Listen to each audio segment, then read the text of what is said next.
બનાસકાંઠા જિલ્લામાં પશુ કલ્યાણ ક્ષેત્રે એક મહત્વપૂર્ણ પગલું લેવામાં આવ્યું છે કે જેમાં જિલ્લા કલેક્ટર મિહિર પટેલ અને પોલીસ અધિક્ષક અક્ષયરાજ મકવાણાએ રાજપુર પાંજરાપોળ ડીસાને વર્ષ 2024-25 માટે ₹48,72,150નું એક ચેક અર્પણ કર્યો છે। જિલ્લા પ્રાણી અત્યાચાર નિવારણ સોસાયટી જીવદયા પ્રેમીઓ અને જિલ્લા પોલીસના સંયુક્ત પ્રયાસોથી કત્લખાને જતા પશુઓને બચાવવામાં આવે છે। આ બચાવેલા પશુઓને રાજપુરા પાંજરાપોળમાં આશ્રય આપવામાં આવે છે। ગુજરાતી પ્રાણી કલ્યાણ બોર્ડ દ્વારા આ પશુઓના નિભાવ માટે ગ્રાન્ટ ફાળવવામાં આવે છે। ત્યારે પાંજરાપોળના ટ્રસ્ટી ભરતભાઈ વારિયા અને જગદીશભાઈ સોલંકીને ચેક અર્પણ કરવામાં આવ્યો હતો। સંસ્થા દ્વારા પશુઓને આશ્રય, ખોરાક અને સારવારની સુવિધા પૂરી પાડવામાં આવે છે। નાયબ પશુપાલન નિયામક ડોક્ટર M.A. ગામે, પશુ ચિકિત્સા અધિકારી ડોક્ટર આનંદ આર મનવર અને સોસાયટીની સમગ્ર ટીમ દ્વારા જીવદયા અને પ્રાણી કલ્યાણના વિવિધ કાર્યક્રમો પણ યોજવામાં આવે છે।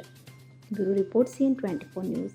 હવે જુઓ દેશ દુનિયાની તમામ ખબરો તમારી આંગળીના ટેરવે। ઉઠાવો મોબાઈલ અને Google Play Store પરથી ડાઉનલોડ કરો અમારી CN24 ન્યૂઝ મોબાઈલ એપ।